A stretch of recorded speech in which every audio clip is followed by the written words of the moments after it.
Ha! Not starting out with Daredevil this week, I have different Netflix news for you instead. The return of the 90s is just around the bend because Netflix has ordered 13 episodes of Fuller House to be released in 2016. Produced by John Stamos, the show will star Candace Cameron Bure, Jodie Sweetin, and Andrea Barber, all reprising their roles from the 90s sitcom. Mirroring the premise of the original show, the recently widowed DJ Tanner will bring in her sister Stephanie and best friend Kimmy to help raise her sons. John Stamos is set to reprise his role as Uncle Jesse, and discussions are being held with Bob Saget, Dave Coulier, Lori Loughlin, and the Olsen twins for guest appearances. Okay, now on to Daredevil. It's pretty clear that Daredevil has been a smashing success because Netflix has already ordered a second series to start streaming in 2016. Unfortunately, schedule conflicts will keep showrunner Steven DeKnight from returning for the second season. In his place will be Doug Petrie and Marco Ramirez, who served as writers and producers on the first season. What's interesting about this announcement is that the 2016 release date may put the second season of the show ahead of Marvel's Iron Fist and the Defenders crossover, neither of which have release dates yet. In other Marvel news, Sony just won't stop making Spider-Man movies. This week it was announced that Phil Lord and Christopher Miller, the directors of the Lego Movie, will be making a Spider-Man animated feature film.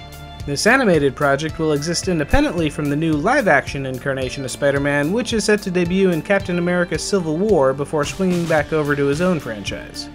And finally, Marvel and Telltale Games will be teaming up for a new project in 2017, and that is literally all of the available information on that news. But hey, DC has some news too.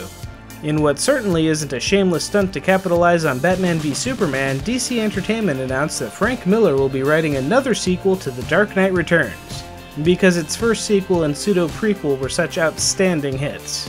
The Dark Knight 3: The Master Race will be an 8-issue series co-written by Brian Azzarello. Artists have yet to be announced. So what's the appropriate reaction to this news? Yeah, that kinda sums it up. Suicide Squad's writer and director David Ayer celebrated the 75th anniversary of the Joker this weekend by releasing this photo of Jared Leto as the latest incarnation of the Clown Prince of Crime. Moving back to things owned by Disney, and just so we're clear, literally everything I've talked about so far involves properties owned by either Disney or Warner Bros. Anyway, Star Wars Celebration wrapped up last week with one more big announcement. Details were finally revealed about Star Wars Rogue One. It turns out that the 2016 movie directed by Gareth Edwards will not be about the infamous Rogue Squadron after all. Sorry, Wedge.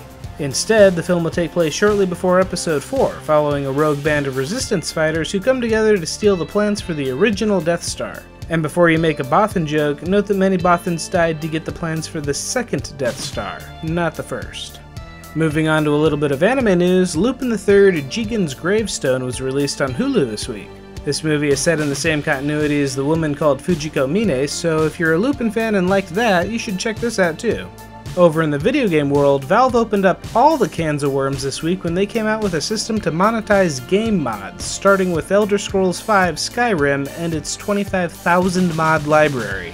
Not surprisingly, the reaction to Valve finding a way to make players pay for something that had been free and taking a Nintendo-sized chunk of the revenue to boot was met with just a bit of resistance.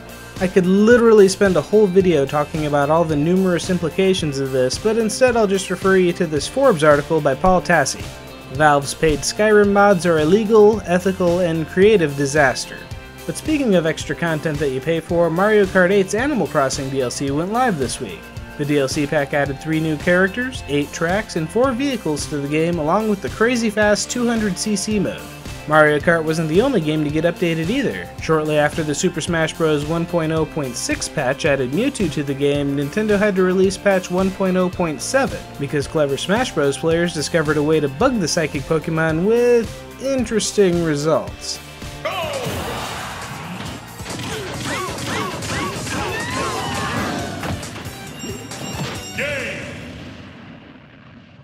And that leaves us with this week's awesome video. If you thought Zack Snyder's Man of Steel looked a little drab, you aren't alone.